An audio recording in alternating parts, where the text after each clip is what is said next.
The Nevada sun hung low and merciless over Fort Bragg when the world stopped making sense for Corporal Brock Sutherland. One moment he was standing in the gym annex, fists clenched, rage burning through his veins like thermite. The next moment he was airborne. Actually airborne. 215 pounds of Marine infantry lifted clean off the ground by a woman who weighed maybe 130 soaking wet. The concrete floor rushed up to meet him. His back slammed into the training mat hard enough to knock the wind from his lungs. His head bounced once. Twice. Stars exploded across his vision. Somewhere in the distance, a woman's voice cut through the ringing in his ears. Calm, clinical, utterly devoid of emotion. Second unauthorized physical contact. Time 21:09 hours. Both contacts initiated against me. Self-defense only. All documented on camera 4 with audio recording. Chief Petty Officer Alessandra Kincaid stood 3 feet away, hands at her sides. Open stance. Not even breathing hard. Blood still dripped from the split in her lower lip. The tooth he'd cracked 3 days ago gleamed uneven in the fluorescent light. But her eyes, those ice blue eyes, held something that made Brock's stomach twist with an unfamiliar sensation. Not fear, not quite. Recognition. The recognition that he'd made a catastrophic tactical error, that he'd underestimated his opponent, that everything he thought he knew about strength and dominance and what it meant to be a warrior had just been proved fundamentally, irreversibly wrong. Alessandra's hand reached down, not to help him up, to retrieve her phone from the weight bench, the phone that had been recording everything for the last 4 minutes and 37 seconds. She tapped the screen once. The recording stopped. Red timestamp frozen at 21:09:37. Documentation complete, she said quietly. Then she walked out of the gym annex without looking back. Her boots echoed in the silence. Each footstep a punctuation mark on the end of Brock Sutherland's career. Behind her, Brock lay on the mat, struggling to breathe, struggling to understand how the hell this had happened. The answer, of course, was simple. It had started 72 hours earlier. 72 hours earlier. The Pentagon, Arlington, Virginia. The conference room on the 3rd floor of the Pentagon smelled like old coffee and older secrets. Alessandra sat ramrod straight in a metal chair that had probably been uncomfortable since the Reagan administration. Her service dress blues were immaculate. Ribbons aligned with parade ground precision, hair pulled back in a regulation bun so tight it could survive a hurricane. Across the table, Admiral Graham Montgomery studied her with the kind of penetrating stare that came from 40 years of separating truth from bullshit in the intelligence community. He was 68 years old, silver hair cropped military short, 3 stars on his shoulder boards that represented a career spanning everything from the first Gulf War to the chaos of the global war on terror. His hands bore the calluses of someone who'd spent 3 decades alongside operators, not behind desks. He'd earned his stars the hard way. In the mud, in the dark, in places where the wrong decision got people killed. Chief Kincaid, he said. His voice carried the gravel of 1,000 briefings in 1,000 secure facilities. Do you know why you're here? Negative, sir. Fort Bragg, Legacy SEAL Training Program. You familiar with it? Affirmative, sir. Advanced CQC instruction for joint service personnel, designed to preserve historical SEAL techniques and integrate them into modern combat doctrine. Montgomery nodded once. He slid a manila folder across the table. Alessandra opened it. Inside, 2 personnel files, both women, both Navy, both SEAL qualified. Petty Officer First Class Diana Mercer, 26 years old, 4 years active duty, transferred from Fort Bragg to Naval Station Norfolk 3 months ago. Reason listed personal request. Petty Officer Second Class Kira Walsh, 24 years old, 3 years active duty, transferred from Fort Bragg to Little Creek 2 months ago. Same reason. Alessandra looked up. Sir, both filed Inspector General complaints before transferring, Montgomery said. His jaw tightened. Both alleged systematic harassment at Fort Bragg, verbal abuse, physical intimidation, creating a hostile work environment for female operators. What happened to the complaints, sir? Closed. Insufficient evidence. No formal investigation conducted. Alessandra felt something cold settle in her gut. She knew that story. She'd heard variations of it her entire career. Women file complaints. Complaints disappear into bureaucratic black holes. Women transfer out or quit altogether. System continues unchanged. Why are you telling me this, Admiral? Montgomery leaned back in his chair. The leather creaked. Outside the window, Arlington Cemetery stretched toward the horizon. Rows upon rows of white headstones. Warriors who'd given everything for a nation that sometimes forgot to protect its own. Because Congress is watching, Montgomery said quietly. Two female SEALs quit a program specifically designed to prove integration works. That raises questions. Questions about whether we're serious about women in special operations, questions about whether the culture is changing or just pretending to change. And if Congress decides we're not serious, they shut down legacy program, 40 years of institutional knowledge, gone. All because we couldn't fix a harassment problem that shouldn't exist in the first place. Alessandra closed the folder. She understood now. This wasn't about justice for Mercer and Walsh. Not entirely. This was about institutional survival, about preserving a training pipeline that had produced some of the finest warriors America had ever fielded. You want me to go undercover, she said, not a question. Training liaison assignment. Officially, you're there to observe joint exercises and provide technical consultation. Unofficially, you document everything.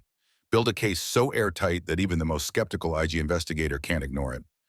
And if there's nothing to document, if Mercer and Walsh were just looking for reasons to quit, Montgomery's expression hardened. Do you believe that, Chief? No, sir. Neither do I, which means you go to Fort Bragg, you do your job, you collect evidence, and when you're done, we fix this problem permanently. One way or another, he slid a second folder across the table, thicker than the first. Alessandra opened it. Transfer orders, security clearance documentation, operational parameters, cover story. Everything she'd need to disappear into Fort Bragg as just another face in the crowd. At the bottom of the stack, a single photograph. Master Chief Garrison Thorne, 62 years old. Weathered face that looked like it had been carved from granite and left to age in desert sun. Eyes that had seen the things most people couldn't imagine and shouldn't have to. Gulf War ribbons, Somalia, Iraq, Afghanistan. A career that spanned 3 decades of naval special warfare operations. Alessandra knew that face, knew those eyes, knew the man who'd pushed her harder than anyone had ever pushed her during Bud's training 7 years ago. Master Chief Thorne runs a legacy program, Montgomery said. He knows you're coming. He'll provide support. But Chief Kincaid understands this. Thorne is old school. He believes in the system. He believes in chains of command and regulations and doing things the right way. If you want his help, you'll need to prove this investigation is about fixing the problem, not destroying the program. Understood, sir. One more thing. Montgomery's voice dropped even lower. You're going in alone. No backup, no extraction team. If something goes wrong, you handle it yourself. Can you do that? Alessandra thought about Diana Mercer and Kira Walsh. Thought about 2 women who'd earned their SEAL tridents through the same hell she'd survived. Women who'd been driven out by men who couldn't accept that capability, had no gender. She thought about the legacy program. 40 years of warriors teaching warriors. A tradition that deserved to survive because of what it represented, not in spite of what it had become. Affirmative, sir. I can handle it. Montgomery stood, extended his hand. Alessandra shook it. Good hunting, Chief. And remember, documentation defeats everything. Build your case carefully. Make it undeniable. Make it impossible to ignore. I will, sir. 3 days later, Alessandra Kincaid drove through the front gate of Fort Bragg with a rucksack full of gear and a head full of tactical planning. The hunt had begun. Fort Bragg, North Carolina. Fort Bragg sprawled across the North Carolina landscape like a monument to American military power. 80,000 acres, 50,000 personnel.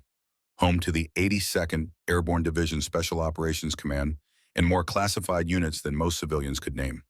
The Legacy SEAL training facility occupied the northwest corner of the base, a cluster of prefabricated buildings that had been erected in the early 2000s when someone in the Pentagon decided institutional knowledge was worth preserving in brick and mortar. Alessandra's sedan rolled to a stop outside Building 7. Admin processing, the bureaucratic gateway to every military assignment ever created. She stepped out into air that smelled like pine trees and gun oil, and the particular combination of sweat and determination that defined every training facility in the Department of Defense. The memorial wall stopped her in her tracks. It dominated the space between Buildings 7 and 8. 20 feet high, polished black granite, names etched in clean white letters. Every SEAL who'd passed through Fort Bragg and never made it home. Operation Gothic Serpent, Mogadishu 1993, Operation Enduring Freedom, Afghanistan 2001-2021, Operation Iraqi Freedom, Iraq 2003-2011. Rows upon rows of names. each one representing a family that would never be whole again. A story that ended too soon. A legacy passed down to warriors who would carry those names forward. Alessandra stood at attention, rendered a salute that would have made her drill instructors weep with pride, held it for a full 10 seconds. This was what mattered. This was what she was here to protect. Not the buildings, not the program administrators, not even the men who'd harassed Mercer and Walsh. The legacy, the tradition, the unbroken chain of warriors who'd proven that excellence could be taught refined and passed down through generations. She dropped her salute, turned toward Building 7, walked through the door with her spine straight and her mind focused. Inside, Petty Officer Second Class Lydia Weston looked up from behind a desk that had seen better decades. She was maybe 30, blonde hair pulled back in a bun identical to Alessandra's, Navy working uniform crisp despite the late afternoon heat. "Help you, Chief." Alessandra slid her orders across the desk. "Chief Petty Officer Alessandra Kincaid, reporting as assigned." Weston scanned the paperwork. Her eyes caught on something. She blinked, read it again, looked up with an expression somewhere between surprise and confusion. "You're assigned to Joint Training Liaison, support role." "Affirmative." "We don't usually get SEAL operators in support roles." Alessandra kept her expression neutral, professional, utterly unremarkable. "Admiral's prerogative, Petty Officer. Needs of the Navy." Weston processed the assignment without further comment. She handed Alessandra a key card and a base map with her barracks location circled in red marker. "Third floor, private room. Chow hall's open till 2100. Any questions?" "Negative." "Welcome to Fort Bragg, Chief." Alessandra took the key card, took the map, walked out of Building 7 with the same measured pace she'd use anywhere. Confident but not aggressive. Present but not challenging. The barracks room was exactly what she'd expected. 2 bunks with 2 wall lockers. 1 small desk, 1 narrow window overlooking the vehicle maintenance yard. No roommate currently assigned, which meant privacy. Privacy meant freedom to work without explaining what she was documenting. She set her rucksack on the far bunk, the one position so she could see the door from where she'd sleep. Old habits, SEAL habits, the kind of automatic tactical awareness that became as natural as breathing after enough years operating in environments where the wrong sleeping position could get you killed. Alessandra pulled off her service jacket, hung it with parade ground precision in the wall locker, loosened her collar just enough to breathe without feeling strangled. Then she pulled a small black notebook from her cargo pocket. Weatherproof, unmarked, the kind that fit in a pocket and survived everything from salt water to sandstorms. She'd carried notebooks like this through 8 years of active SEAL operations, through training evolutions in Coronado, through combat deployments in places the Navy preferred not to name in official reports. Those notebooks had contained tactical information, enemy positions, entry points, weak spots in compound walls. This one would document a different kind of target. Alessandra opened to the first page, wrote in block letters that were perfectly legible, even in low light, Fort Bragg investigation. Day 1 mission objective. Document harassment patterns. Identify perpetrators. Build case for IG investigation. Preserve legacy program integrity. Operational parameters. Maintain cover as training liaison. Gather evidence through observation. Avoid direct confrontation until case is complete. Trust no one except Master Chief Thorne. She closed the notebook, slipped it back into her cargo pocket where it would remain accessible at all times. Then Alessandra Kincaid spent the next hour conducting what SEALs call environmental reconnaissance. She walked the barracks, noted exits, identified camera placements, memorized which hallways had blind spots and which had clear lines of sight from security monitoring stations. She located the emergency exits, the fire alarm pull stations, the electrical panels, not because she expected to need any of that information for escape or evasion, but because mapping your environment was fundamental, because knowing the terrain gave you advantages other people didn't have, because preparation wasn't paranoia when you were operating alone in potentially hostile territory. And make no mistake, Fort Bragg was potentially hostile. 2 women had already been driven out. Alessandra intended to make sure there wasn't a third. Building 12 sat at the southern edge of the training complex. Concrete walls, industrial lighting, the smell of gun oil and canvas, and the particular metallic tang of weights that had been lifted by thousands of hands over thousands of hours. The equipment bay occupied the entire first floor, 40 feet long, 20 feet wide, cages filled with training gear. Ropes, harnesses, weighted vests, everything needed for the obstacle courses and conditioning circuits. that turned ordinary personnel into warriors who could survive the chaos of modern combat. Alessandra entered at 14:30 hours, carrying a clipboard, wearing her black mechanic's gloves. The gloves were strategic. They hid what she didn't want anyone to see yet. Better to let people make their assumptions. A woman in a support role wearing gloves during training. Probably just cautious. Probably didn't want to get her hands dirty. Let them think that. Let them underestimate. The first rule of intelligence gathering: never show your capability until you're ready to use it. Alessandra moved through the equipment bay with practiced efficiency, logging inventory numbers, checking maintenance tags, photographing equipment layouts with her phone, building her mental map of the facility, learning which cameras covered which angles, which corners had blind spots, which exits led where. All of it done with the casual ease of someone who'd spent 8 years infiltrating environments where a single mistake meant death. She was halfway through cataloging the ropes section when she felt eyes on her. Not unusual. New personnel always drew attention for the first few days, but these eyes felt different. Assessing, measuring, looking for weakness. Alessandra didn't turn to identify the source. That would signal awareness. Awareness suggested training. Training suggested capability. Instead, she continued her inventory work. Same steady pace, same professional focus. But peripherally, she tracked movement. 3 figures, male, standing near the doorway. Not quite blocking it, just present, watching. After exactly 3 minutes, Alessandra finished her current section, turned with natural, unhurried movement, made brief eye contact with the 3 men, logged their faces in memory. Details processed in the fraction of a second it took to shift her clipboard to the other hand. First man, late 20s, 6 feet, red hair buzzed in standard Marine high and tight, corporal rank insignia, name tape read Sutherland, posture aggressive, eyes calculating, the kind of Marine who'd learned to project dominance through sheer physical presence.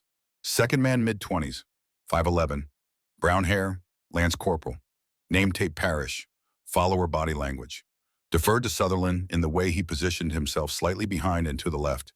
Third man, late 20s, 6'1", bald by choice, lance corporal, name tape Wolf, quiet, still.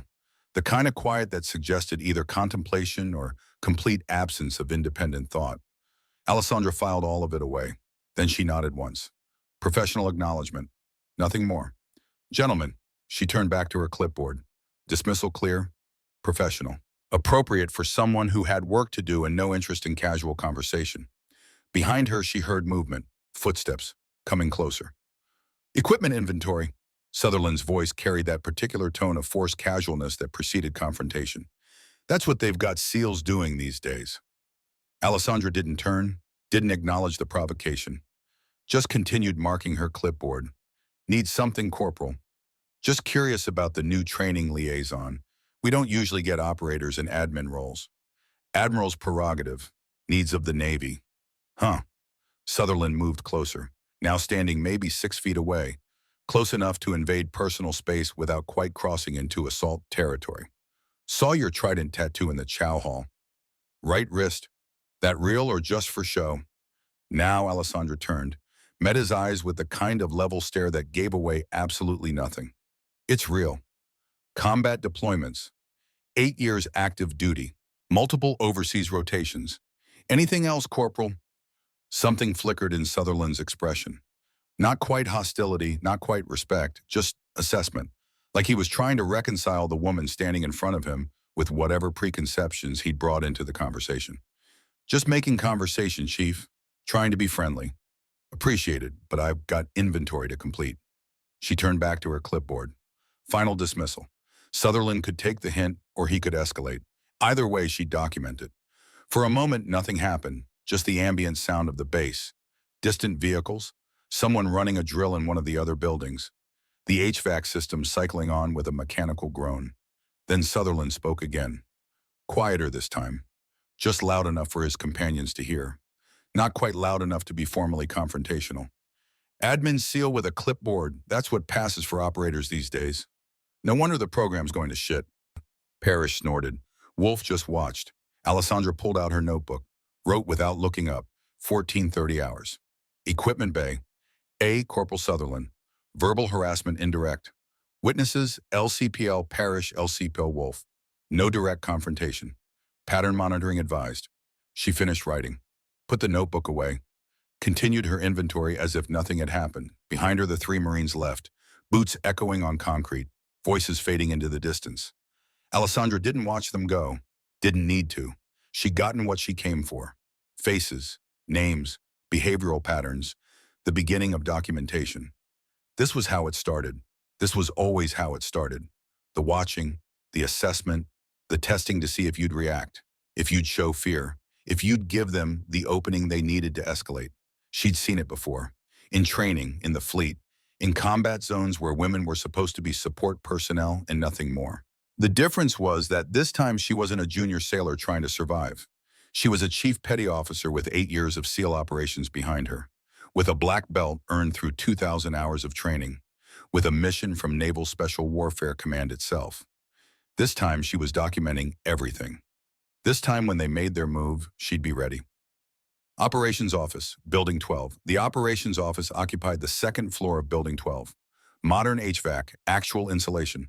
Conference rooms with working projectors. This was where the planning happened, where evaluations were designed, where the appearance of professional standards was carefully maintained. Alessandra climbed the stairs at 1700 hours, entered through double doors marked authorized personnel only, and stopped. Standing at the coffee station, pouring from a pot that had probably been brewing since 0500, was a man she hadn't seen in 7 years, but would have recognized anywhere. Master Chief Garrison Thorne, 62 years old, 6'3", weathered face that looked like it had been carved from desert stone and left to age in the sun. Gulf War ribbons on his uniform. Somalia, Iraq, Afghanistan. A career that spanned 3 decades of naval special warfare operations. The man who'd been her primary instructor during Bud's Class 319 in 2017. The man who'd taught her everything about being a SEAL except how to quit. He looked up, saw her. For exactly 1 second, his expression showed recognition. Then it smoothed into professional neutrality. "Chief," he said. "Just that. Just her rank. Nothing more." "Master Chief," he gestured toward the coffee pot. "Fresh as of 0500. Tastes like battery acid, but it's wet and it's hot." "I'm good, Master Chief. Thank you." He nodded, took a sip from his own cup, studied her over the rim with eyes that had evaluated hundreds of SEAL candidates and could spot weakness from 300 yards. "You're the new support liaison," he said. Not quite a question. "Affirmative." "Huh," he set his cup down. "We don't usually get operators in support roles." "Budget cuts, needs of the Navy, Master Chief." His eyes narrowed slightly, not suspicious, just reading her the way he'd read 1,000 other sailors who weren't telling him the complete story. But he didn't push, not here, not in an office where anyone could walk in. "Well," he said, "welcome to Fort Bragg. It's not Coronado, but we keep busy. You need anything, my office is down the hall. I run the Legacy SEAL training programs here. Cross-service integration, teaching Marines how we do things in the teams." "Understood, Master Chief." He picked up his coffee, turned to leave, then paused. "Kincaid," he said quietly. "Class 319, Hell Week, L. You always had the best tactical awareness of any student I've trained." Alessandra almost smiled. Almost. "You still testing me, Master Chief?" "Every single day, Chief. Every single guy." He nodded once. "Good to see you, even if I don't know why you're really here." Then he was gone, leaving Alessandra alone in the operations office with the smell of bad coffee and the weight of unspoken questions. She pulled out her notebook, added an entry, 17 hours. Master Chief Thorne aware of cover story. Suspicious but compliant. Asset confirmed. Will coordinate when necessary. She closed the notebook, turned to leave. Tomorrow would bring more observation, more documentation, more evidence gathering. But tonight she had one more stop to make. The chow hall, where patterns were established, where social hierarchies became visible, where she'd get her first real look at the environment Diana Mercer and Kira Walsh had been forced to abandon. Alessandra Kincaid walked out of Building 12 as the sun began its descent toward the North Carolina horizon. Behind her, the Legacy program continued its daily rhythms, unaware that everything was about to change, unaware that the quiet woman with the clipboard and the gloves was about to force a reckoning 40 years in the making. The hunt had begun, and Alessandra Kincaid never quit halfway through a mission. The chow hall, 1800 hours. The chow hall at 1800 hours was controlled chaos. 200 personnel trying to eat dinner in the narrow window between the end of training rotations and the start of evening duties. Marines clustered at their tables. Navy personnel scattered among the contractors. Everyone segregated by invisible tribal boundaries that had nothing to do with official regulations and everything to do with service culture. Alessandra filled her tray with the efficiency of someone who'd eaten military food in worse conditions than this. Grilled chicken, steamed vegetables, white rice, water, no dessert, no coffee, nothing that would slow her down or cloud her judgment if she needed to move fast later. She scanned the room, found a table in the back corner, 2 seats, one facing the entrance. She took that one. Always take the seat that lets you see who's coming. Alessandra ate alone, watched the room, cataloged faces, identified the loud ones, the quiet ones, the leaders, the followers, observed body language, noted who laughed too hard at jokes that weren't funny, who dominated conversations, who deferred. 3 tables away, Corporal Brock Sutherland held court with 6 other Marines. His voice carried above the ambient noise, not shouting, just the confident projection of someone accustomed to being the center of attention. Alessandra tracked the conversation peripherally, didn't stare, didn't make it obvious she was listening, just let the words wash over her while she ate with mechanical precision. New SEAL liaisons got a trident tattoo, Sutherland was saying, and right wrist, probably got it after filing paperwork at Coronado for 3 years. Laughter from his companions, not genuine amusement, the performative kind that came from men who'd learned to reinforce dominance through group dynamics. Admin pogues with Operator Inc., someone added. Classic stolen valor. More laughter. Alessandra took another bite of chicken, chewed slowly, let them talk. Her internal clock hit 13 minutes. Time to leave. Any longer and people started noticing you were there. Any shorter and you looked nervous. Rushed, like you didn't belong. 13 minutes was invisible.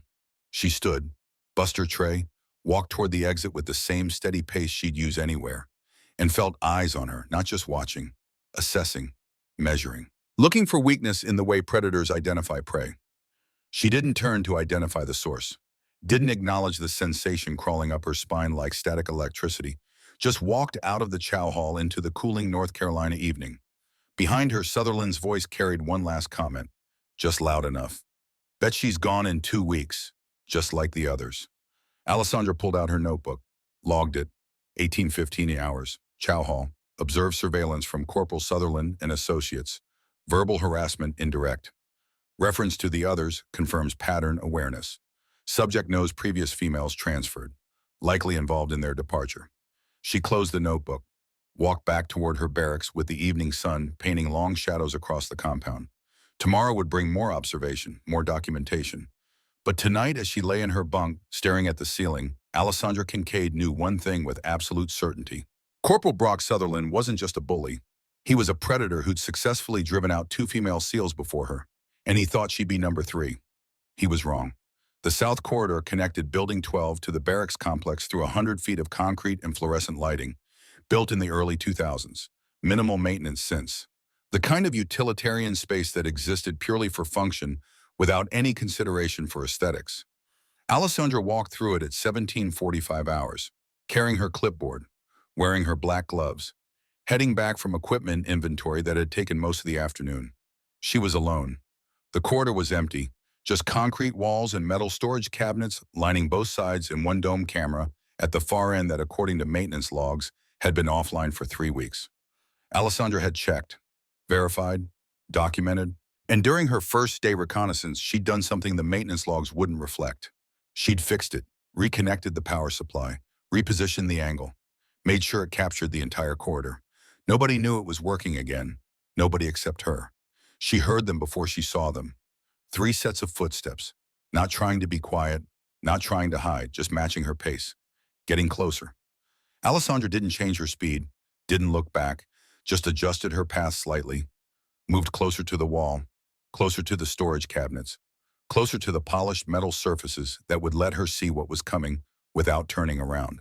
In the reflection, 3 figures. Sutherland in the center, Parrish on his left, Wolf on his right, flanking formation. Coordinated, deliberate. This wasn't spontaneous. This was planned. Alessandra's hand moved to her cargo pocket, slow, casual, drew out her phone with practiced ease, unlocked it, opened the camera app without breaking stride. When they were 10 feet behind her, she stopped, turned, raised her phone, and took a photograph. Flash and all, for exactly 2 seconds nobody moved.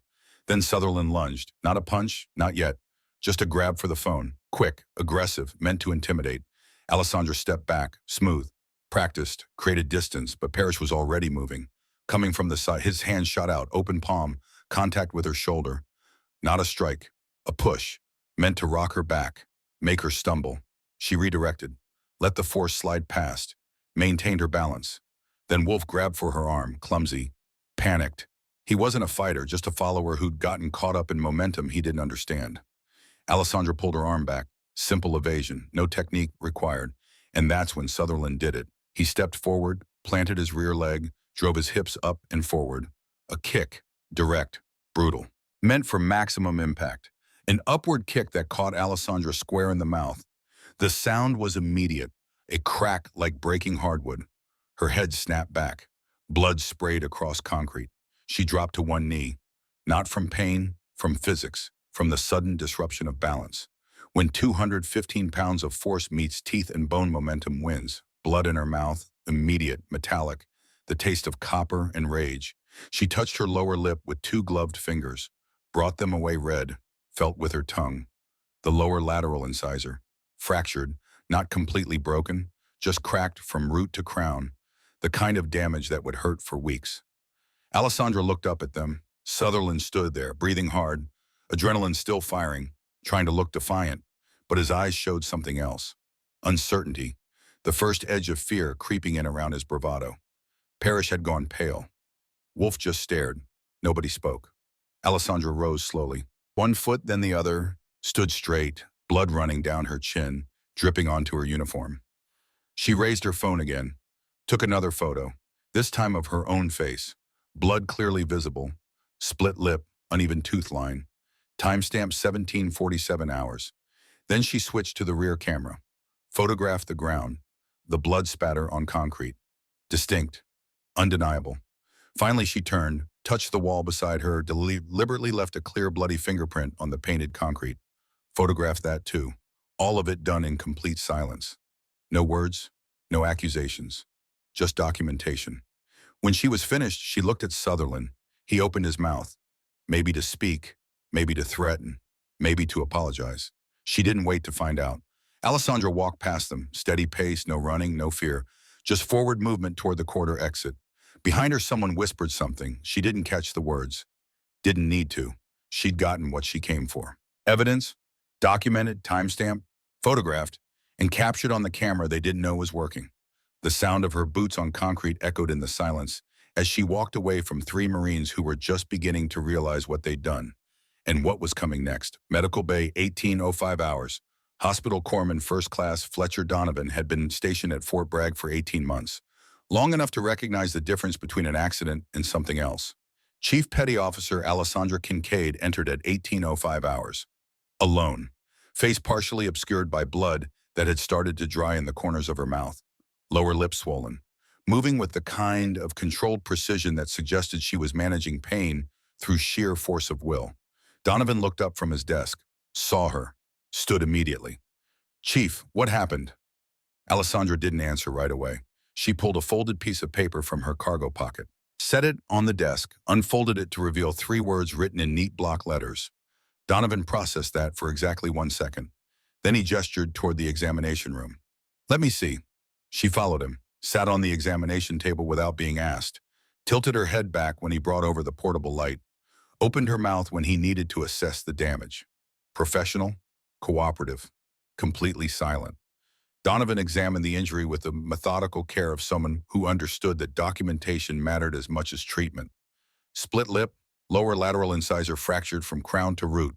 No displacement but clear crack line visible even without x-ray. Soft tissue damage consistent with blunt force trauma. Impact site showing early bruising. He stepped back. "This needs imaging. X-rays, proper documentation." Alessandra nodded once. "You want to tell me how this happened?" She pulled out her phone, opened the photo gallery, turned the screen toward him. The first image showed three Marines standing in a quarter, clearly confrontational positioning. Timestamp 1746 hours. The second image showed Alessandra's face. Blood fresh, injury obvious. Timestamp 1747 hours. The third image showed blood spatter on concrete. Distinct pattern. Timestamp 1747 hours. The fourth image showed a bloody fingerprint on a wall, clear, undeniable. Timestamp 1748 hours. Donovan looked at the images, looked at her, understood immediately what he was seeing. You documented it before coming here. Affirmative. Chief, this looks like assault. I need to file a medical report. Written documentation, photographs, x-rays, my signature, official timestamp. I understand. He studied her face, not the injury, her eyes, saw something there that made him choose his next words carefully. This goes in the system. Medical report like this triggers mandatory notification. Command gets informed. Investigation starts whether you want it to or not. I'm counting on it, HM1. Donovan nodded slowly, pulled on examination gloves, retrieved his medical camera, began the documentation process that would turn an injury into evidence. He photographed from multiple angles, close-ups of the split lip, wide shots showing facial bruising, detailed images of the fractured tooth visible when she opened her mouth wide enough for the camera flash to illuminate the damage. Then x-rays, portable machine wheeled over, proper positioning, clear images showing the crack line running through the tooth from root to crown. Undeniable proof of impact force. While the x-ray machine processed the images, Donovan sat at his desk and began typing the medical report. Official format, clinical language. But every word chosen to paint a clear picture. Patient CPO Alessandra Kincaid. Time of presentation 1805 hours. Chief complaint oral trauma. Physical examination reveals blunt force trauma to lower lip, resulting in 3 centimeters laceration and significant swelling. Lower left lateral incisor shows vertical fracture visible on clinical examination and confirmed via x-ray imaging. Injury pattern consistent with direct upward strike to facial region. Patient reports incident occurred at approximately 1747 hours. Patient arrived at medical facility independently. Patient cooperative during examination. No other injuries noted. Treatment wound irrigation. Ice application, dental consult recommended. Disposition return to duty with follow-up in 24 hours. Clinical assessment, blunt force trauma facial region. Likely mechanism direct strike from external force. Recommend command notification and incident investigation. He printed the report, signed it, timestamped it, handed it to Alessandra. You'll need to sign, acknowledging you received a copy. She read through it, every word, then signed it with the same precise handwriting that had filled her tactical notebooks for 8 years. Donovan filed his copy in the medical records database, sent automatic notification to the base medical officer, copied the command duty officer, created a paper trail that couldn't be erased or ignored. You want pain medication, he asked. Negative, just cleaning and ice. He irrigated the wound with saline, applied antibiotic ointment, handed her an ice pack wrapped in gauze. Keep that on for 20 minutes. Off for 20, repeat. The swelling should start coming down by morning. He paused. The tooth needs a dentist soon. That crack goes all the way through. It could get infected. Understood. Chief, he waited until she looked at him. Whatever happened in that corridor, whoever did this, they made a mistake. Alessandra's expression didn't change, but something flickered in her eyes. Acknowledgement. Recognition that Donovan understood more than she'd said. Thank you, HM1. She stood, walked toward the door, paused with her hand on the frame. The report you filed, it goes to the command duty officer automatically. They'll have it within the hour. Yes, Chief. Good. Then she was gone, walking back into the North Carolina evening with an ice pack pressed to her mouth and a documented assault in the medical system that would reach the right people whether anyone wanted it to or not. Donovan sat at his desk for a long moment after she left. Then he opened his secure email and sent a copy of the medical report directly to Master Chief Garrison Thorne. Not because regulations required it, but because 20 years as a Navy corpsman had taught him to recognize when someone was building a case. Master Chief Thorne's office, 1900 hours. Thorne read Donovan's medical report 3 times. Each reading made his jaw tighter, his hands steadier, his resolve harder. Blunt force trauma, fractured tooth. Patient reports incident occurred at 1747 hours. Recommend command notification and incident investigation. He had also received a separate encrypted message from Alessandra at 1830 hours. No text, just 5 attached images. 3 Marines in a corridor, her bloody face, blood spatter, a fingerprint, all time-stamped. Building a case exactly like he'd taught her during intelligence training 7 years ago. Document everything. Create undeniable evidence. make it impossible for the system to look away. The problem was that Thorne knew the system, knew how it protected its own, knew that 3 Marines would claim training accident and 1 Navy chief's word wouldn't be enough to overcome institutional inertia. Unless the Navy chief happened to be building something bigger than a single incident report. Thorne pulled up Alessandra's service record, reviewed her qualifications. 8 years SEAL operations, hand-to-hand combat instructor certified, black belt, Krav Maga, Brazilian Jiu-Jitsu, brown belt working toward black. 89 students trained and graduated through her CQC courses. Then he opened the base training schedule for Monday morning. Joint Physical Readiness Circuit, 0700 hours. Instructor of record, currently unassigned, pending operations approval. Thorne spent 15 minutes drafting an email, then sent it to Captain Evelyn Blackwood, the operations officer who handled training schedules. Subject: instructor assignment request, hand-to-hand combat evaluation. Captain Blackwood requesting CPO, Kincaid be assigned as primary instructor for Monday's Joint Readiness Circuit. Her qualifications exceed requirements. Her availability is confirmed. Suggest we utilize Navy SEAL expertise for cross-service training benefit. Full instructor credentials attached. Respectfully, MCPO Thorne. He hit send, then sat back and waited. Blackwood responded within 20 minutes. Approved. Kincaid assigned as primary instructor. Roster assignments at her discretion. Good hunting, Master Chief. Thorne smiled grimly. Blackwood was sharp. She'd seen the medical report too. Probably put the pieces together faster than most. He opened a new message. This one to Alessandra. You're on the training floor Monday. AEO 700. Primary instructor. Roster assignments are yours. Make it count. Her response came 2 minutes later. Understood. Thank you, Master Chief. Then one more line. They won't see it coming. Thorne's smile widened. No, they wouldn't, because Corporal Brock Sutherland and his companions had made a fundamental tactical error. They'd assumed that silence meant weakness, that documentation meant fear, that a woman who walked away from an assault without fighting back was someone they'd already beaten. They had no idea what Monday morning would bring. Barracks, 2100 hours. Alessandra sat on her bunk, ice pack pressed to her swollen lip, laptop open, reviewing training protocols, hand-to-hand combat evaluation standards, performance metrics, proper technique requirements, everything she'd need to run Monday's session by the book. More importantly, she spent the evening reviewing the roster.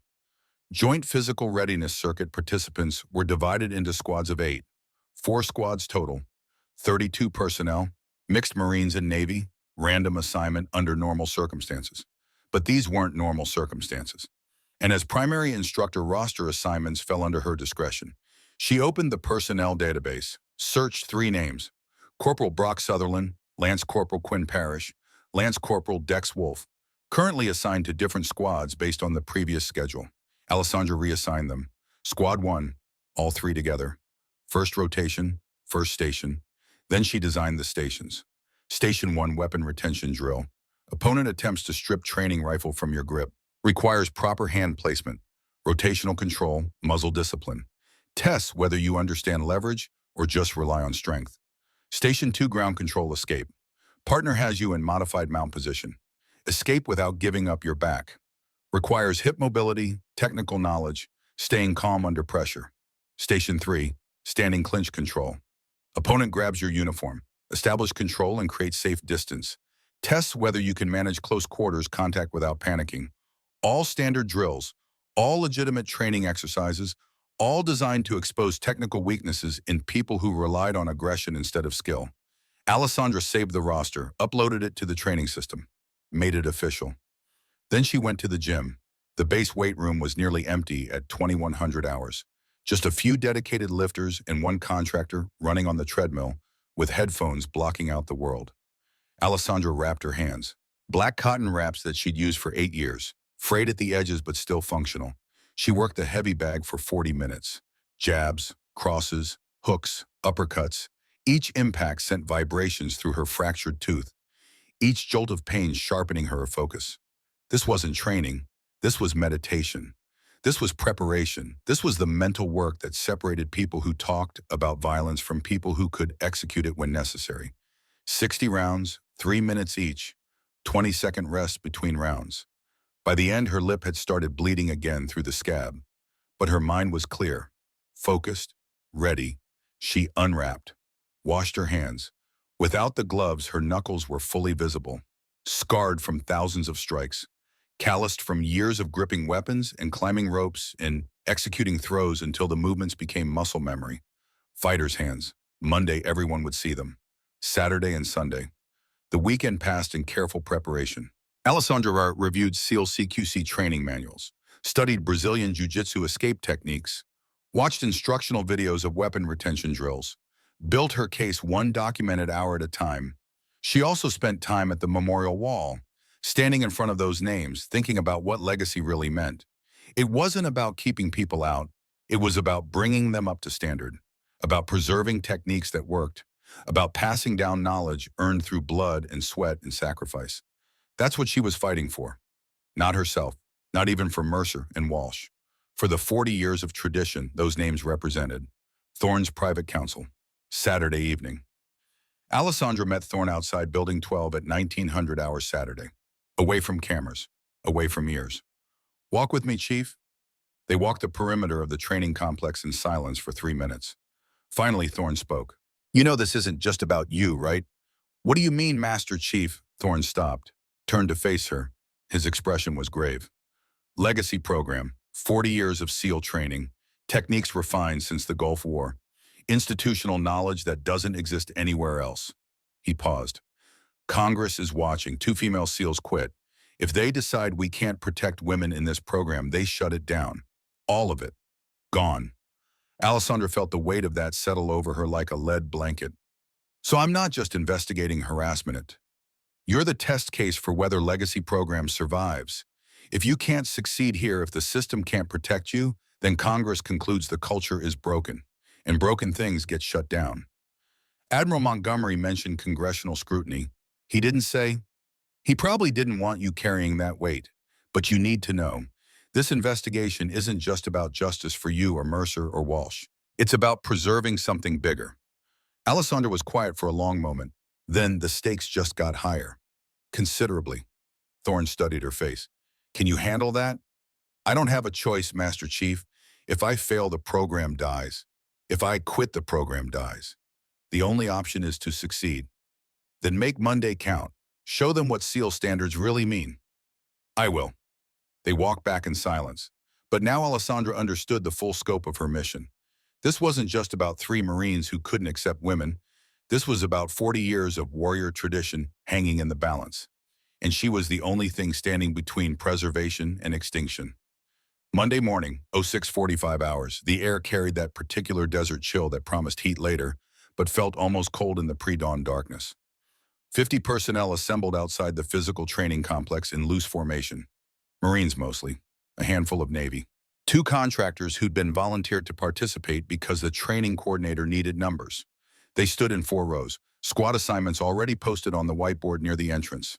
Equipment staged and ready. Standard Monday morning, standard training evolution. Except for the laminated card posted above the whiteboard. Hand-to-hand combat evaluation. Primary instructor CPO Kincaid. Station assignments see roster. Evaluation begins 0700 hours. Brock Sutherland arrived at 0650, late enough to make an entrance, early enough to avoid official notice. Parrish and Wolf flanked him like supporting actors who'd learned their blocking. Sutherland scanned the formation, spotted the roster board, saw his name listed under Squad 1. First rotation. Perfect. Get it done early. Show everyone how this was supposed to work. Then he saw the instructor assignment and grinned. New girls really doing this, he said to Parrish. This is going to be entertainment. A few other Marines had noticed too. Whispers spreading through formation. Not hostile, just curious. Wondering how someone who'd filed a medical complaint 3 days ago planned to run a combat evaluation. At 0658, the door to the PT complex opened. Chief Petty Officer Alessandra Kincaid stepped out. Black training pants, fitted, professional, gray t-shirt with the Navy SEAL trident printed small over the left chest. No rank visible, no name tape, just the trident, and no gloves. For the first time since arriving at Fort Bragg, her hands were completely bare. Knuckles marked with scars that told stories of thousands of hours spent on heavy bags and training mats. Calluses built up layer by layer from gripping rifles and climbing ropes and executing techniques until failure became impossible. The hands of someone who'd earned every inch of that SEAL trident. Her lip was still swollen. The bruising had shifted from purple to yellow-green. When she opened her mouth to speak, the uneven tooth line was obvious. But her voice carried across the formation with parade ground authority. Formation, just that one word. But the tone made everyone unconsciously straighten. Alessandra walked past the assembled personnel, stepped onto the wooden platform that served as the instructor riser, turned to face them. 50 sets of eyes locked on her. She let the silence build for exactly 5 seconds. Then she spoke. I'm Chief Petty Officer Alessandra Kincaid, 8 years active SEAL operations. 89 students graduated through my close quarters combat courses. Today's evaluation tests fundamental CQC skills developed over 50 years of SEAL legacy. She gestured toward the memorial wall visible between buildings. Every warrior whose name is on that wall earned their place through demonstrated competence, not through strength, not through aggression, through mastery of technique under pressure. Her eyes swept the formation, paused briefly on Sutherland, moved on without acknowledgement. Today you'll prove whether you're worthy of that legacy. She pulled a laminated card from her pocket, read from it in the same level emotionless tone. 3 Station Combat Assessment. Station 1 Weapon Retention under Opposition. Station 2 Ground Control Escape from Modified Mount. Station 3 Standing Clinch Control and Disengagement. Each station is timed. Performance will be logged. Standards are non-negotiable. Alessandra lowered the card, looked across the formation. This is not strength training.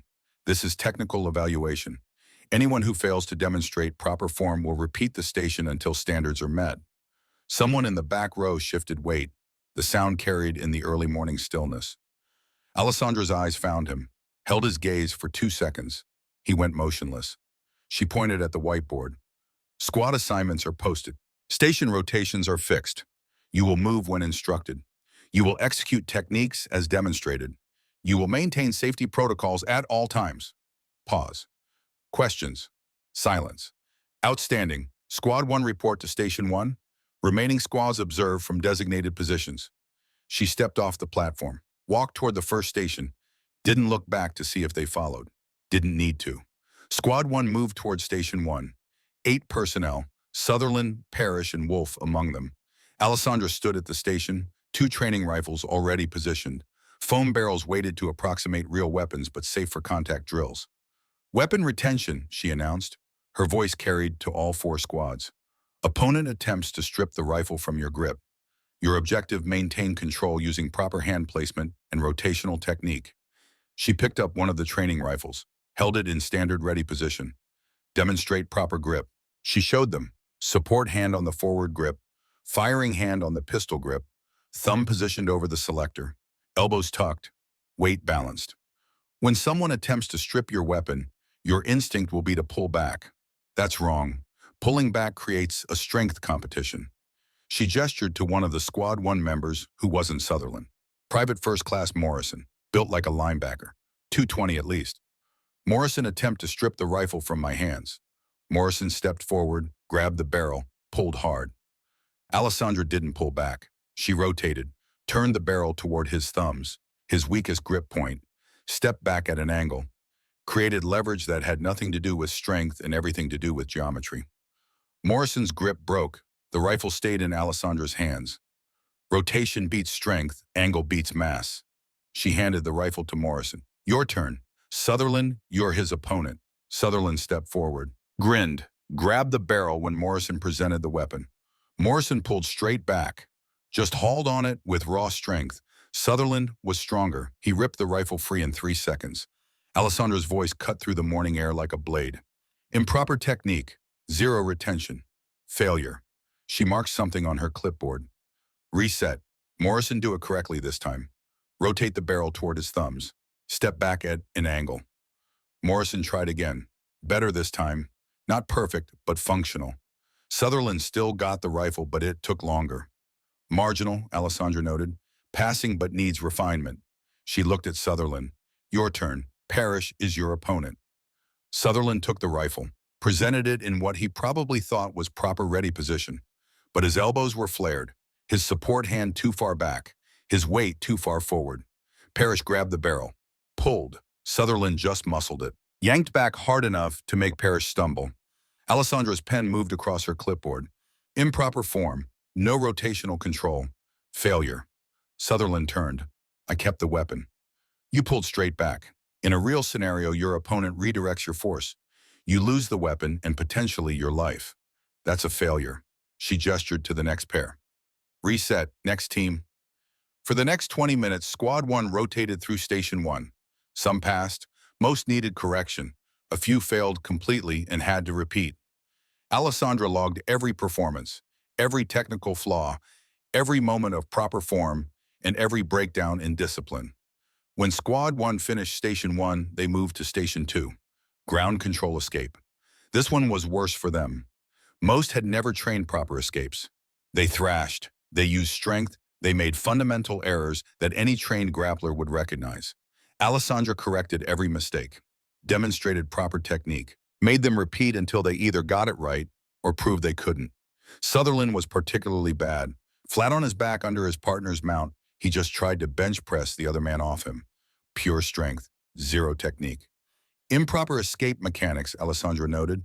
No hip movement, no frame creation. Failure. This is bullshit, Sutherland muttered. Alessandra's head turned. Repeat that, Corporal. Sutherland met her eyes. I said this is bullshit. We're infantry, not grapplers. Infantry who don't understand ground control become casualties when fights go to the ground. Your opinion of the training is irrelevant. Your performance is what's being evaluated. She marked her clipboard. Reset. Try again. He didn't do better the second time. By the time Squad 1 reached Station 3, the standing clinch control drill, everyone watching had started to understand what was happening. This wasn't training, this was exposure. The ultimate demonstration. When all squads had completed the circuit, Alessandra stood on the platform one more time. Station 3 requires one final demonstration. I need a volunteer, 200 pounds or more. Silence. Nobody moved. Then Master Chief Garrison Thorne stepped forward from the observer area. I'll do it, Chief. The formation went absolutely still. Thorne was 62 years old, 6'3", 220 at least, a living legend who'd trained more SEALs than most people had met in their entire lives, and he'd just volunteered to demonstrate alongside his former student. Alessandra nodded once. Thank you, Master Chief. Thorne walked to the center of the training area, took position, gripped Alessandra's collar with both hands, full strength, the grip of someone who'd executed this drill 10,000 times. Clinch control begins with framing, Alessandra announced to the formation. Master Chief has superior reach and strength. I need to control his structure, not fight his power. Her hands came up, gripped his elbows, not fighting the hold, controlling the frame. Watch the footwork. She shifted her weight, created an angle. Thorne maintained his grip, but his balance was now compromised. Now the throw, hip entry, weight transfer, using his grip against him. Alessandra moved, smooth, controlled, a different technique than she'd use on Sutherland later. This was instructional, demonstrative, showing mutual respect between teacher and student. She executed a modified Taiotoshi. Thorne, reading the technique, assisted with the fall, made it look effortless, both of them working together to demonstrate perfect form. He landed with a controlled breakfall that spoke to decades of practice. The impact was professional, clean, safe. Thorne stood immediately, dusted himself off, looked at Alessandra with unmistakable pride. Textbook execution, Chief. Students, that's what decades of training looks like. Mutual respect, technical precision, no ego, just skill. He addressed the formation directly. Chief Kincaid learned these techniques the same way I did, through repetition, through failure, through getting back up and trying again until success became inevitable. That's what earns you the right to wear that trident. Not size, not strength, dedication to mastery. The reaction was immediate. Whispers rippled through the formation. The paradigm was shifting.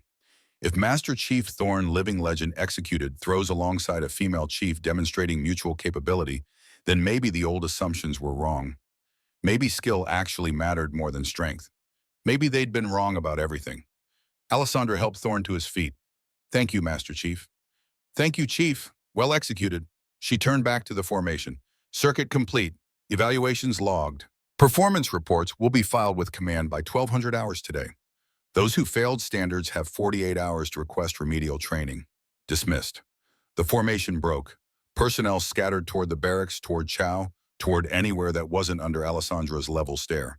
Sutherland walked past without making eye contact. Parrish followed. Wolf kept his head down.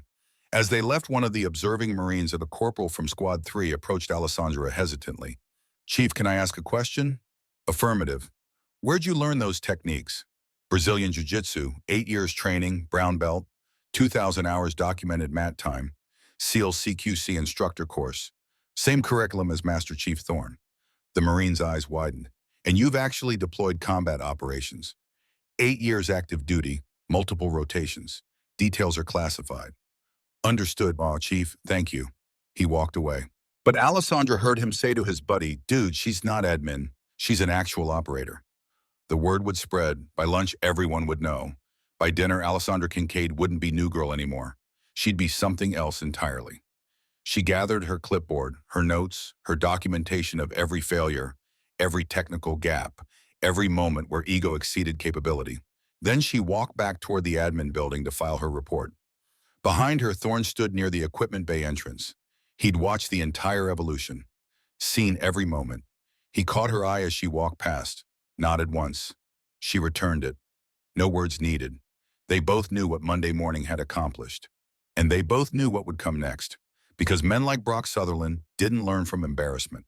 They escalated. They retaliated. They made mistakes driven by ego instead of strategy. Alessandra was counting on it. The group chat exploded at 2000 hours. Someone had checked the official evaluation scores posted outside the admin building. Seen the results? Seen who'd filed them. Brock Sutherland's phone lit up with notifications. Message after message. Most of them weren't sympathetic. "Bro, you got schooled by the new chief. She made you look like a boot in front of everyone. Maybe next time check if she's qualified before talking shit." That ground escape was embarrassing, man. Master Chief let her throw him, and you couldn't even execute basic technique. Brock sat on his bunk staring at his phone like it might spontaneously combust. 73 messages, all variations on the same theme. "You failed. She exposed you. Everyone saw." Parrish paced near the window. Wolf worked his jaw in that nervous way that meant he was processing information his brain didn't want to accept. The silence between them carried weight.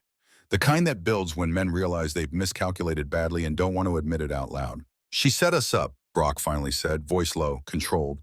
The kind of quiet that preceded violence. "Put all 3 of us in the same squad. First rotation. Made sure everyone was watching when we failed her bullshit standards." "Those weren't bullshit standards," Parrish said quietly. "She demonstrated every technique. We just couldn't execute them." Brock's head snapped up. "Whose side are you on?" "I'm not on anyone's side. I'm just saying she knew what she was doing. Those were legitimate drills. We looked bad because we actually performed badly. We performed badly because she designed the evaluation to make us fail. Weapon retention based on rotation instead of strength. Ground control that requires technical knowledge we've never been taught. That's rigging the test." Wolf stopped working his jaw long enough to speak. "What if she reports the scores to command official evaluation failures go in our records?" That got Brock's attention. Official documentation. Performance reports. Black marks that followed you through your career. The kind of thing that affected promotions, assignments, everything that mattered. And Kincaid had said she'd file the reports by 1200 hours, which meant they were already in the system. Permanent, undeniable. "She's not getting away with this," Brock said, standing now, pacing, energy building. "We're going to talk to her. Clear the air. Make her understand that evaluation was inappropriate and those scores don't reflect our actual capability."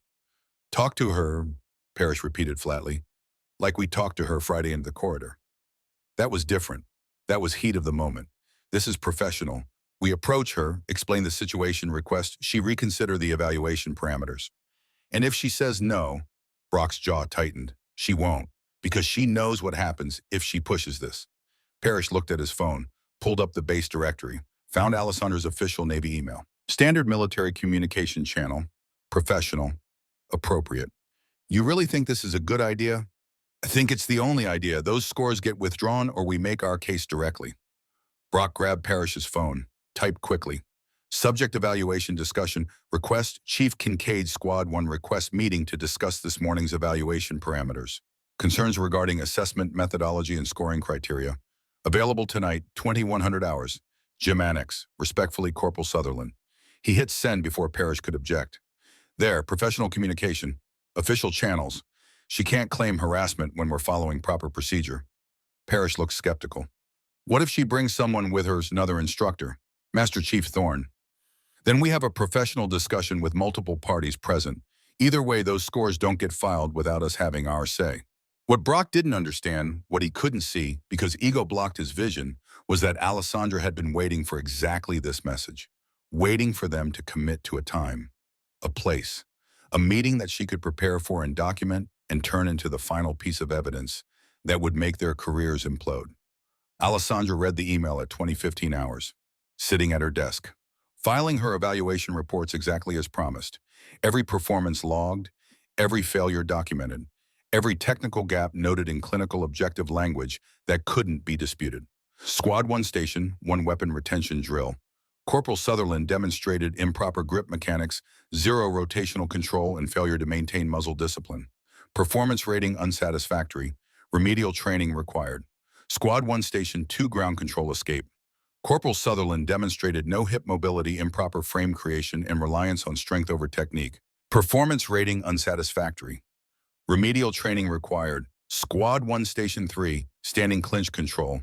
Corporal Sutherland demonstrated inability to establish control, improper weight distribution, and panic response under pressure. Performance rating unsatisfactory. Remedial training required. Similar entries for Parrish, for Wolf, for every member of Squad 1 who'd failed to meet standards. She filed the reports, sent copies to command, CC'd Master Chief Thorne, created an official record that couldn't be erased or modified. Then she opened Sutherland's message, read it twice. The corner of her mouth twitched. Not quite a smile, just acknowledgement that the trap was working exactly as designed. They'd committed to meeting her.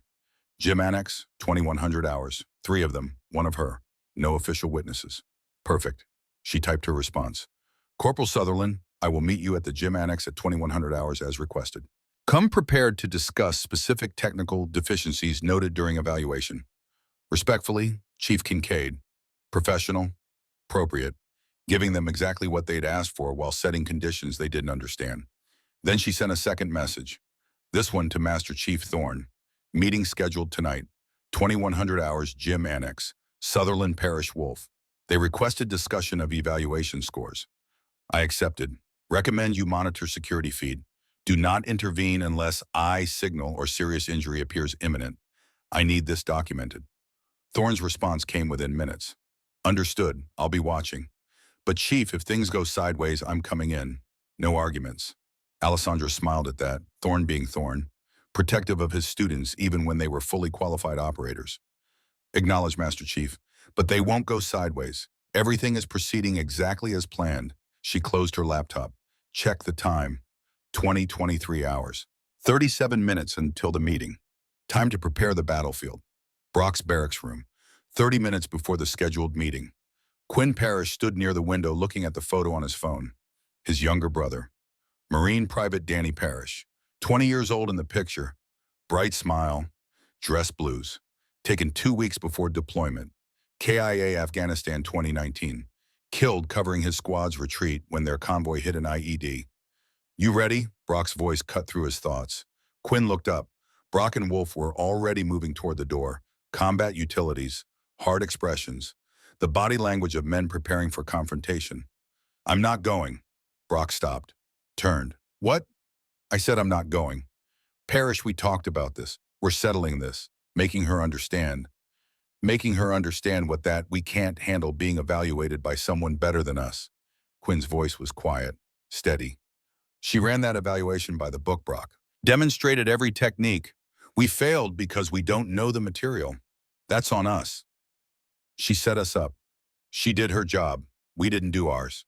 Quinn slipped his phone into his pocket, kept his hand there, feeling the weight of his brother's memory. My brother died doing the right thing even when it was hard.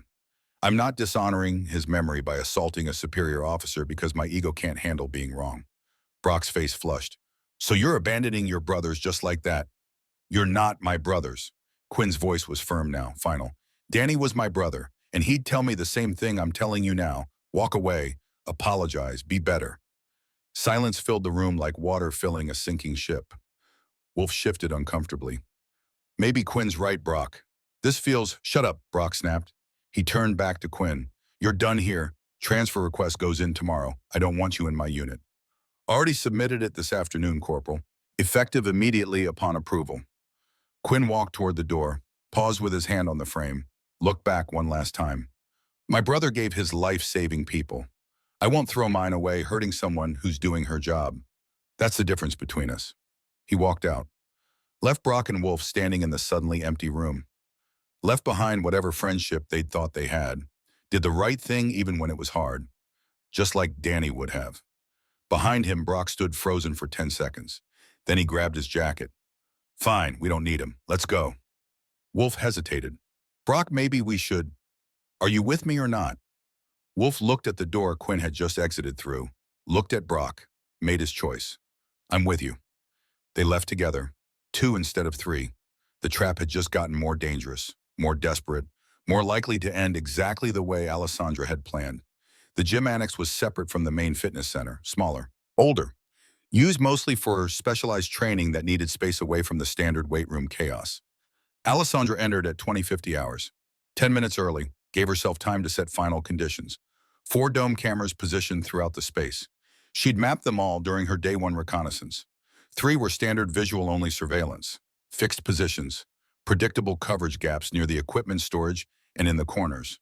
The 4th was different, newer than the others, positioned in the far corner with clear sight lines to the main training area. And according to maintenance logs she'd accessed that morning, this one had been upgraded 2 years ago with audio recording capability after a training incident where visual footage alone couldn't establish fault. Most personnel didn't know about the audio. Most assumed base security cameras were visual surveillance only. But Alessandra had checked, had verified, had confirmed that everything within 15 feet of that camera would be recorded with full audio. She walked to the center of the room, looked up at the audio-capable camera, calculated the coverage radius, then began positioning equipment. Weight bench shifted slightly left. Training mats repositioned to create natural foot traffic patterns. Vertical rack moved forward just enough to funnel anyone entering toward the camera's optimal range. Minor adjustments. Invisible to anyone who didn't know what to look for, but tactically perfect for capturing every word, every movement, every moment of what was about to happen. By 20:55 hours, the room was configured perfectly. Alessandra pulled out her phone, placed it on the weight bench, screen visible, recording app active, timestamp displayed, backup documentation in case something happened to the security feed. Then she removed her gloves, set them on the bench next to her phone. Visible, deliberate. Establishing that became unarmed, unprepared for combat, expecting a professional discussion. Finally, she activated the small body cam concealed in her uniform collar. The same one that had captured Friday's assault. Insurance, redundancy. The kind of operational thoroughness that separated amateurs from professionals. She positioned herself in the center of the room, directly under the audio-capable camera, hands at her sides, open stance, non-threatening posture, and waited the confrontation. They arrived at 21:03, 3 minutes late, probably intentional, small power play. The door opened.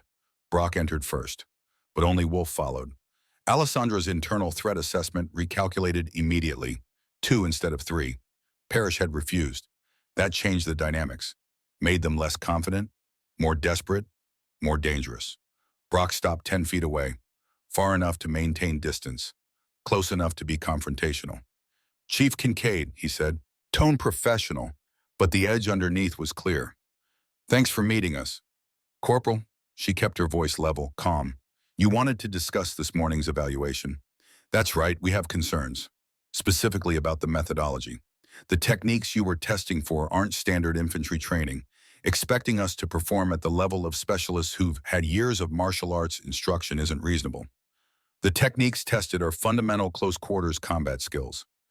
Every Marine should be capable of basic weapon retention, ground control, and clinch management. Those aren't specialty skills. They're survival skills. Wolf shifted slightly left. Not aggressive yet, just creating angles. Alessandra tracked the movement peripherally, didn't react, just noted it. Survival skills we've never been formally trained in, Brock countered. You can't evaluate us on material we haven't been taught. The training exists. You chose not to pursue it. That's not an evaluation failure. That's a professional development gap. Or, Brock said, stepping closer. Now only 6 feet separated them, well within the audio coverage zone. It's a biased instructor using her personal skill set to make Marines look incompetent. The evaluation was objective. I demonstrated every technique. You failed to execute them. That's documented fact, not bias. Documented by you, filed by you, using standards you defined. That's not objective. That's you pushing an agenda. Alessandra's expression didn't change. What agenda would that be, Corporal? The same one you had Friday when you walked down that corridor taking pictures. The same one you had when you filed your medical report claiming assault. The same one you've had since you arrived here trying to prove something about women in combat roles. There it was, the real accusation, the actual resentment. Alessandra let the silence build for 3 seconds. I filed a medical report documenting blunt force trauma to my face. That's not an agenda. That's following proper procedure after being assaulted by 3 Marines who thought a woman wouldn't document everything. Nobody assaulted you, Brock shot back. You got in the way during a training evolution. Accidents happen. Accidents don't kick upward into someone's mouth.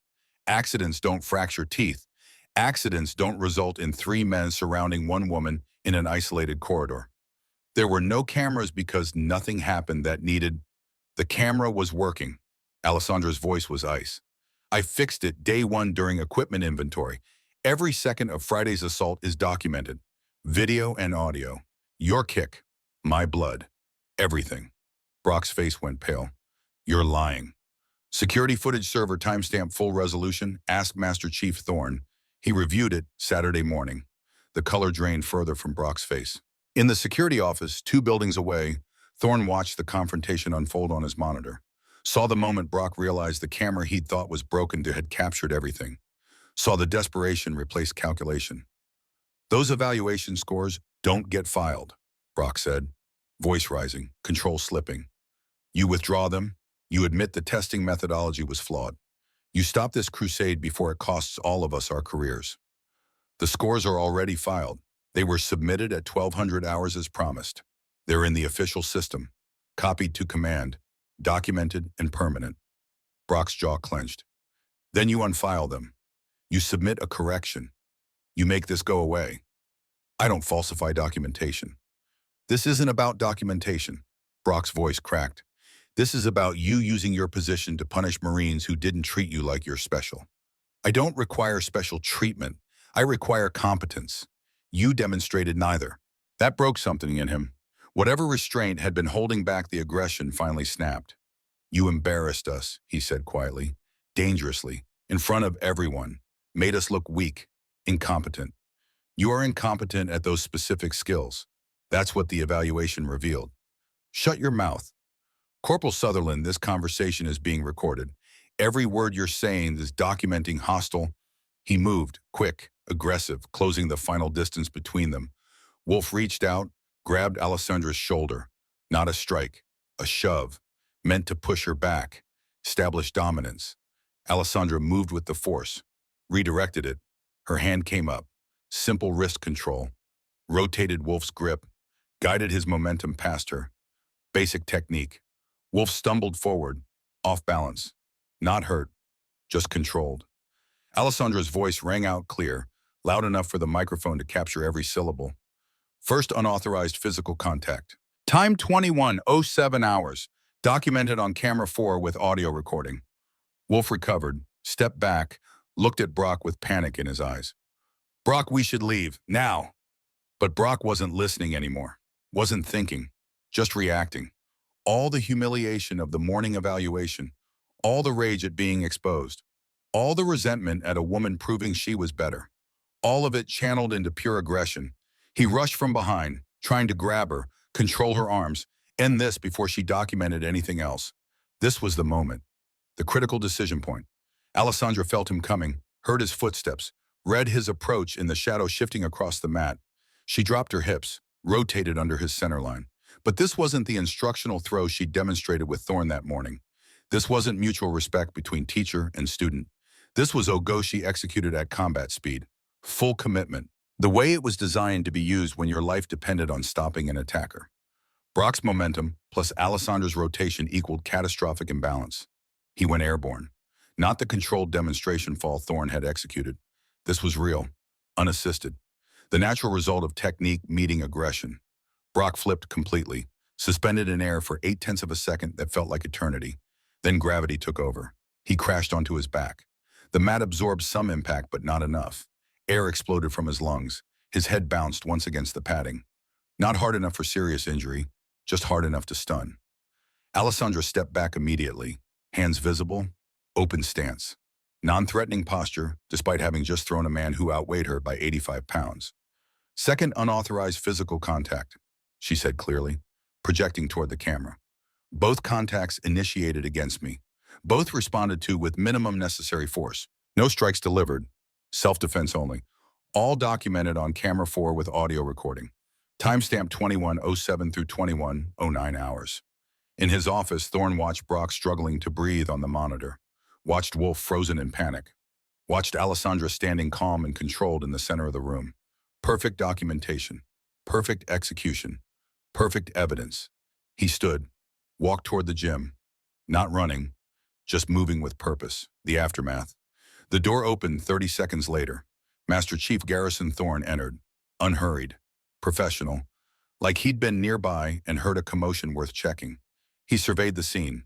2 Marines, one on the ground gasping, one standing in shock.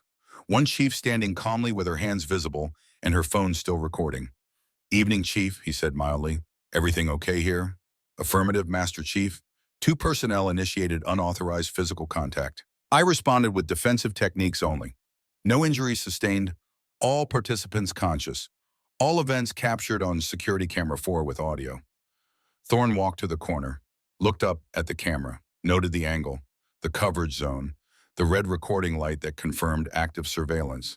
Then he walked to the weight bench, saw Alessandra's phone still recording, saw the timestamp, saw the gloves positioned deliberately to show she'd been unarmed.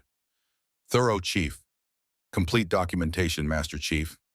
Brock finally managed to sit up. "She attacked us. We came here for a professional discussion, and she—" "I watched the entire thing, Corporal," Thorne interrupted. His voice was granite. "Security feed. Watched you enter. Watched you escalate from discussion to accusation to physical contact. Watched you rush Chief Kincaid from behind. Watched her defend herself using textbook CQC technique that she is coincidentally certified to instruct." He let that sink in. "Now you boys have 2 choices. Choice 1, we walk out of here right now. You go to your barracks. She goes to hers. Tomorrow morning, 0700, you report to my office. We discuss what I saw on that video feed like professional Marines addressing a serious lapse in judgment." Pause. "Choice 2, she files assault charges right now. NCIS gets involved tonight. You spend the rest of the week in the brig waiting for Monday's preliminary hearing." "What's it going to be?" Wolf looked at Brock, waiting for him to make the call, waiting for leadership from someone who'd led them straight into disaster. Brock stood slowly. His back hurt. His pride hurt worse. His career was probably over. But he wasn't stupid enough to miss the escape route Thorne was offering. "We'll report tomorrow morning, Master Chief. 0700, my office, both of you." Dismissed. They left quickly, quietly. 2 men who'd entered confident and departed broken. When the door closed behind them, Thorne turned to Alessandra.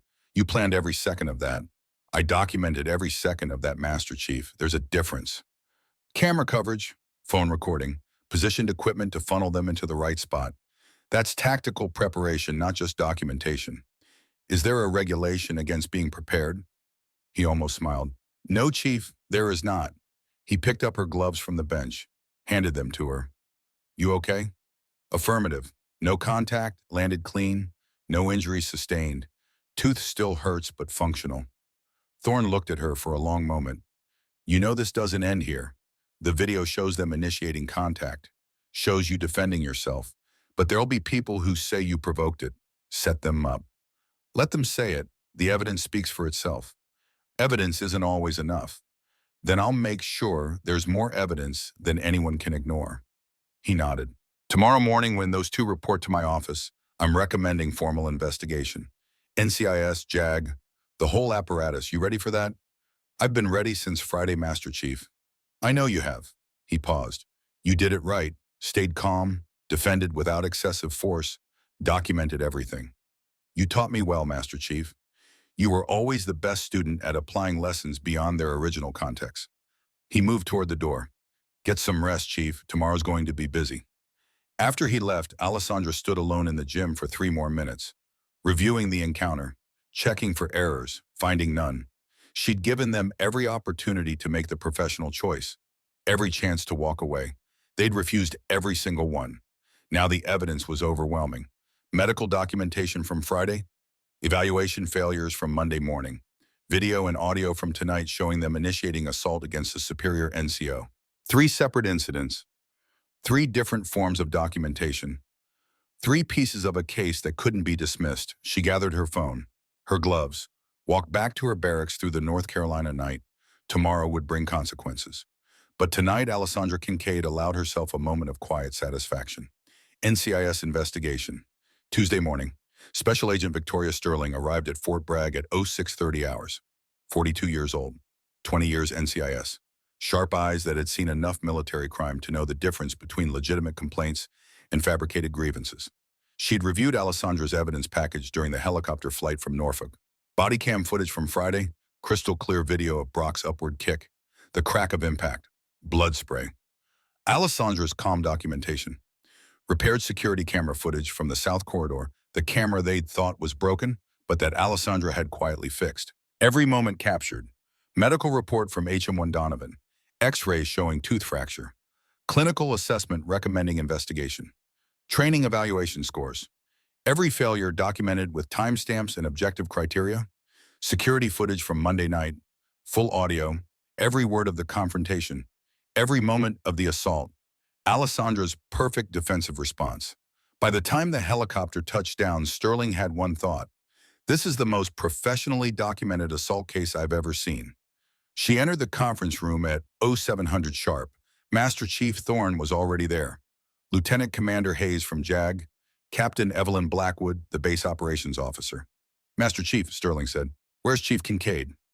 "Standing by in her barracks, ma'am. Thought you'd want to review evidence first." "Smart. Let's see what we've got." For the next 40 minutes, they reviewed everything, frame by frame, document by document. When it was done, Sterling sat back. "This isn't just assault documentation. This is an intelligence operation." "That's exactly what it was, ma'am," Thorne said quietly. "Chief Kincaid was sent here undercover to investigate systematic harassment after 2 female SEALs were driven out. Their complaints were buried. She was tasked with building a case so airtight that the system couldn't ignore it. Well, she succeeded."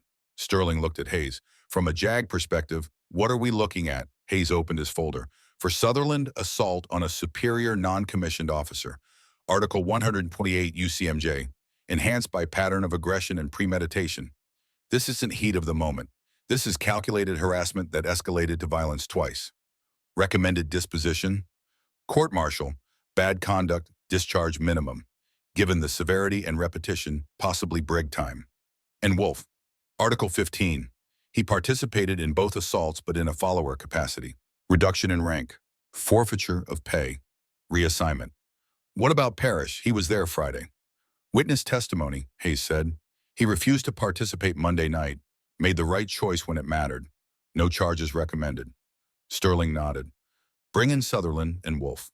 The sentencing. Brock Sutherland and Dex Wolf sat across the table from Sterling Hayes and Captain Blackwood. Both had legal counsel present. Both looked like they'd aged 10 years in 12 hours. Sterling opened her laptop, turned it toward them. "I'm going to show you evidence. You will watch in silence." First clip, Friday South Corridor, Brock's kick, Alessandra's blood. Wolf went pale. Second clip, Monday morning training, every failure exposed.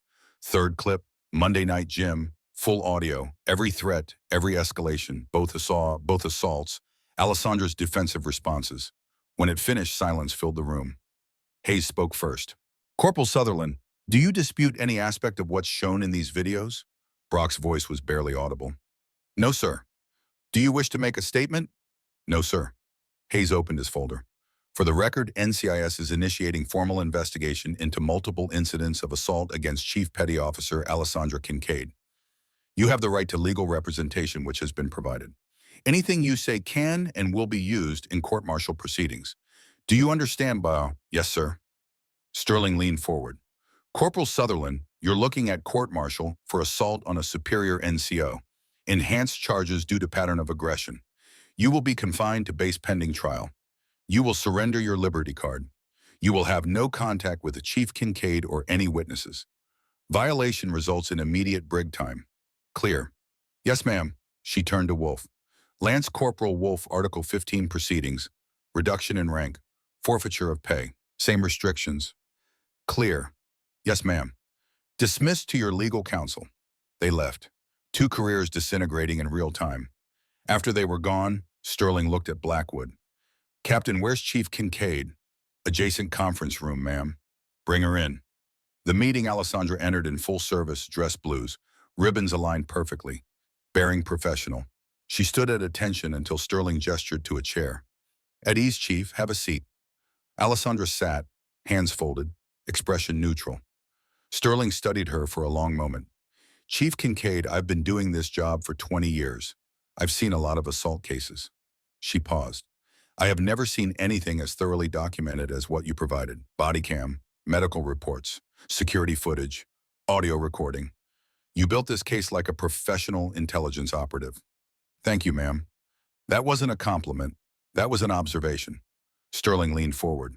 You came here with a mission to investigate harassment, to build evidence, and you succeeded. But I need to know, did you provoke Sutherland, set him up to fail, create conditions that would make him react violently?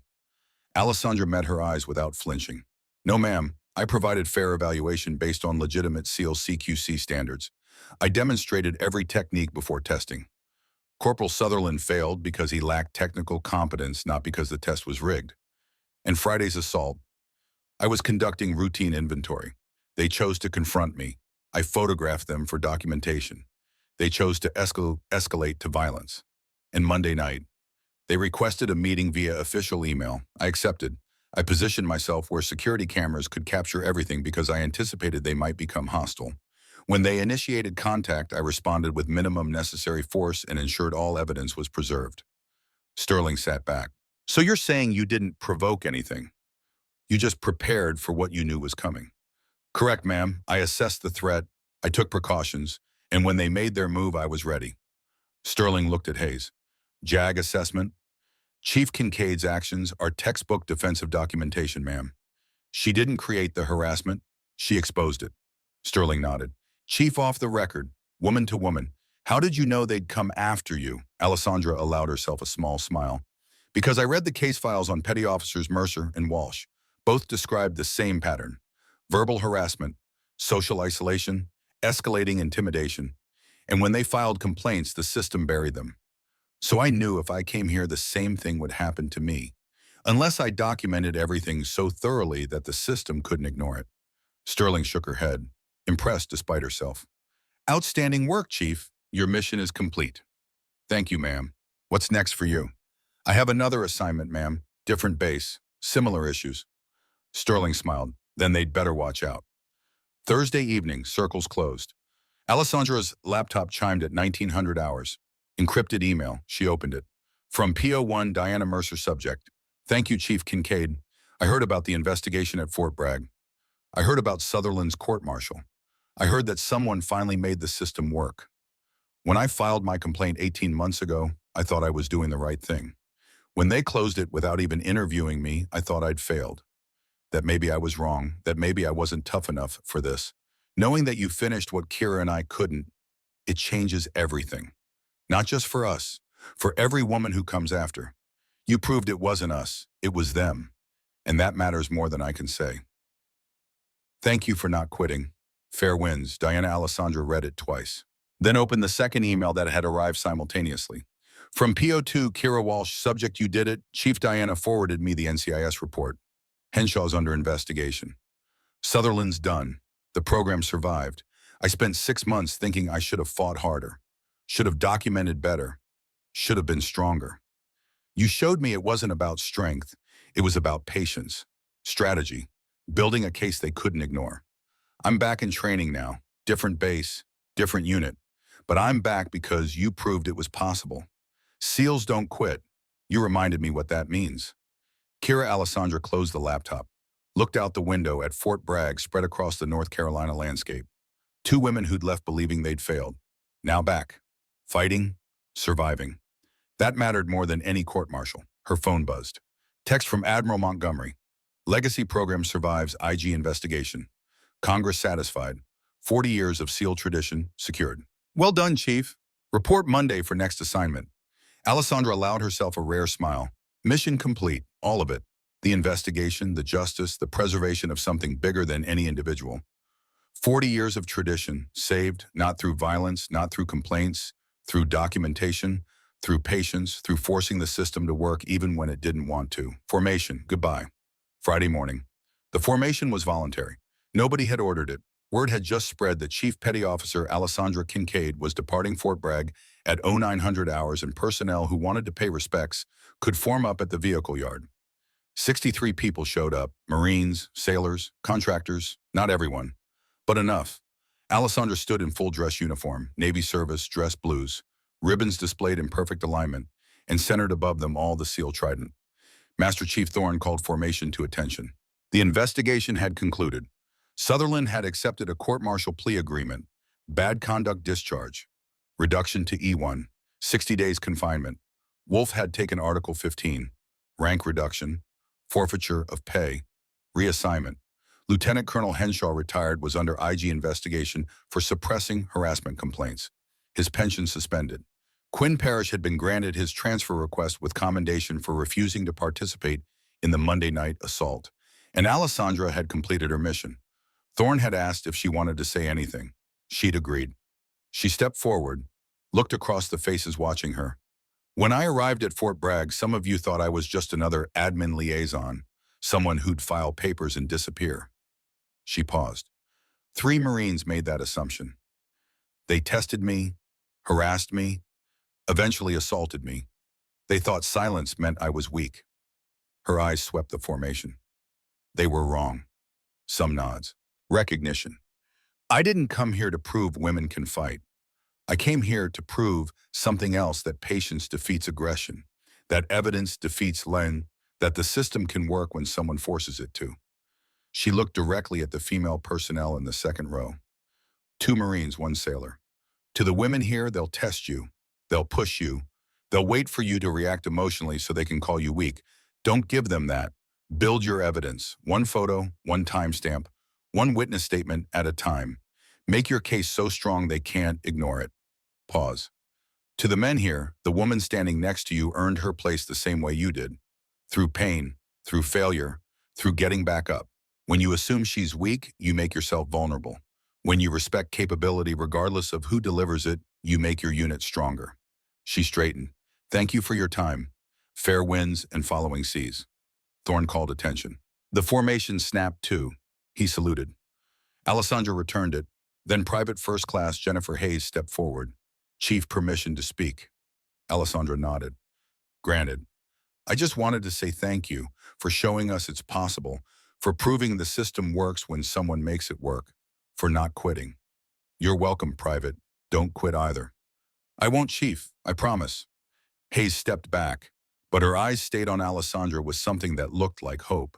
The sedan arrived. Alessandra's gear or that arms were already loaded. She walked toward the vehicle. Thorne fell into step beside her. You changed this place, he said quietly. I just exposed what was already here. The culture changes when people like Private Hayes decide they won't accept it, when they demand better. They reached the sedan. Alessandra turned to face him one last time. Master Chief, you once told me that SEALs who survive are smarter than SEALs who are just strong. Back then I was too cold and tired to understand. Now I do. Thank you for that lesson. Thorne smiled. Thank you for proving I was right to teach it. Best student I ever graduated. Go teach the next generation. She shook his hand, got in the sedan. The driver pulled away. Alessandra watched Fort Bragg shrink in the rear window, the formation dispersing. Thorne standing at attention until the vehicle cleared the gate. She pulled out her phone, found Admiral Montgomery's contact. Mission complete, she typed. Full documentation attached. 3 subjects court-martialed or disciplined. Base commander under investigation. System worked. Returning to Norfolk. The response came before the sedan reached the highway. Outstanding work, Chief. Report to my office Monday, 0900. We have another assignment. Different base. Same problem. Interested, Alessandra looked at the message. Thought about Mercer and Walsh. Thought about Private Hayes. Thought about every woman who'd been told to stay quiet. She typed her response. Affirmative. Send the details. The sedan merged onto the highway. North Carolina landscape stretched endlessly. Somewhere behind her, Fort Bragg continued its routines. But something fundamental had shifted. Some barrier had been broken. Proof wasn't just possible. It was portable, replicable, teachable. Alessandra pulled out the photo from her first day. The memorial wall, all those names. She'd spent 4 days thinking about legacy, about what it meant to honor warriors who came before. The answer was simple. Those names didn't care about gender. They cared about competence, about warriors who mastered technique, about operators who completed the mission. Alessandra had completed hers. And somewhere Thorne was training the next generation who would complete theirs. The legacy continued, not because nothing changed, but because the right things did.